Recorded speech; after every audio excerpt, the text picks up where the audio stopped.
good morning, and welcome to the garden. It's March 28th. It's a Sunday, and it's a little windy outside. And I am so glad to be in your space here as we look towards ending of the month of March and going forward into April. What has March taught us? Oh, there are so many lessons. So, on the 8th of March, we celebrated International Women's Day, and indeed, for the entire month of March, we gave due recognition to women and their contribution worldwide.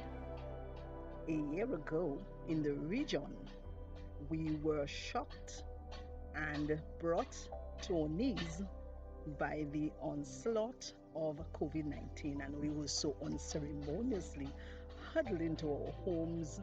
Businesses were at a standstill, our ports were closed, and we were so uncertain, so anxious, so afraid as to what would follow as a result of that horrid scourge. And of course, we have just or almost ended the first third of 2021, March being the third month, and we're looking forward for the fourth month. And indeed, April, at the end of April, we would have ended the first quarter. So far, we would have had vaccines, we would have come to terms that COVID 19 is here for a bit. Some of us are still unsettled and overwhelmed, trying to come to terms with all what has happened.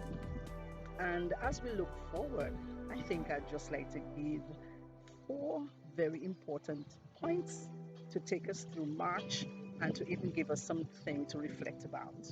So, the very first one is look into your emotional status and see whether or not your emotional well being is balanced. And as I would have said before, COVID 19 has overwhelmed us in many regards. Some of us lost family members, some of us lost our jobs. Things became very uncertain. The sense of freedom we would normally have because of curfew and the restrictions of travel, and even the uncertainty of having to take the vaccine, that has ruffled us quite a bit. And many of us would have become extremely angry, annoyed, maybe violent in some instances. We would have broken down and cried, and we didn't know where to turn. And I'd just like to say, learn to know your emotional triggers. Know what takes you off the edge. Know what ruffles you, and how do you go about bringing some semblance of balance to all of that. Sometimes people say that when they act the way they do, that's just who they are, and there's nothing that can change anything. But I beg to differ, because I think all of us as humans ought to always endeavor to become a better version of ourselves as we go forward. So if there's something in us that needs to be remedied or that needs to be adjusted to make things better, to make interactions better for others, I think we should. And it doesn't mean that we ought to give way to persons who are trying to take advantage of us, but I'm just saying we need to bring some sense of balance.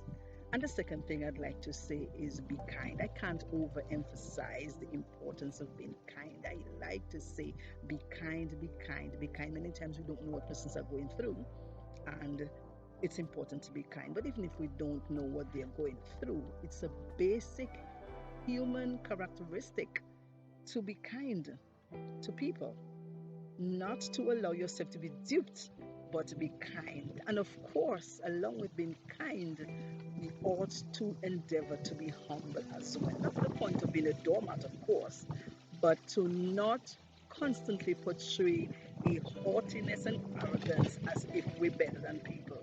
We're all equal beings, and so we must be kind and endeavor not to be arrogant and humble. And the third thing, of course, amidst all of what's happening as we end of March, as we look forward into April, to take care of yourself. Take care of ourselves, and I mean in every sphere and every aspect. So, our spiritual side, know that we need to look up to our God, because it is because of Him, while we're still breathing, many persons would have lost their lives in short amounts of time, unexpectedly, not only from COVID 19 but other things. And we are still here today. Who gave you that life? Every day when you get up and you breathe out that fresh air, who gave it to you? There's someone who has been faithful, who has been protective of you. So we need to look into our spiritual life, take care of that, take care of our financial lives. It has been very hard for some of us, having lost our jobs and having to try to make ends meet. And even those of us who have jobs, it has been increasingly difficult as well.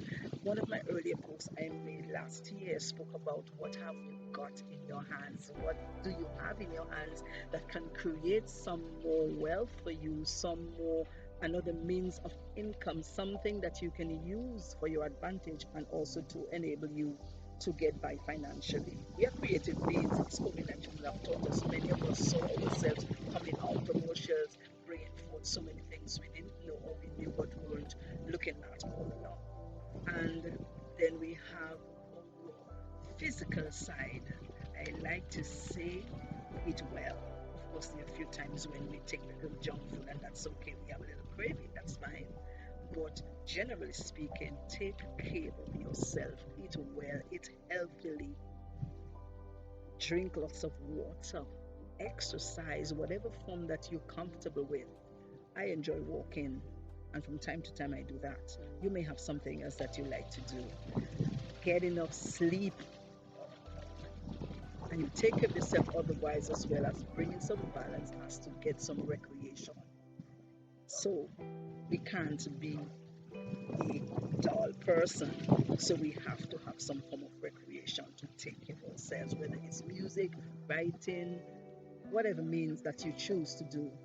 You got to have that balance. We need that most of all, taking care of ourselves. And lastly, but by no means least, remember there is a God. And one of the things I learned during COVID 19 that stood out for me, that it doesn't matter what's going on, God remains. He remains, He remains, He remains, He remains faithful throughout. He alone, COVID 19 came and the scientists were baffled, the governments were baffled, psychologists, sociologists, a lot of persons were baffled as to what to be done. But God remains faithful. He knew what was going to happen, and He remained faithful throughout, so that those of us who are alive and well can attest, even if we may not want to accept it. God has been faithful. So we give all the acknowledgement and all the praise to God, because He has brought us thus far. And it doesn't matter how much we're going under. We may go under, but He remains true, remains faithful. So remember the points I have said to you. Know your emotional triggers, what takes you off the edge. Try to endeavor to become a better version of yourself. Find your emotional balance. Know your triggers. Be kind, be kind, be kind, be kind. Always be kind. Take care of all aspects of your life, your spiritual life, your financial life, your physical life, all aspects of your life. And remember, there is a God. Remember to give credence to Him, to give praise and admonition to Him. I trust that as you look forward into April, that things will be a little better for you, for your family, for your friends. And remember to stay in the garden at all times. You will never regret it. A beautiful Sunday.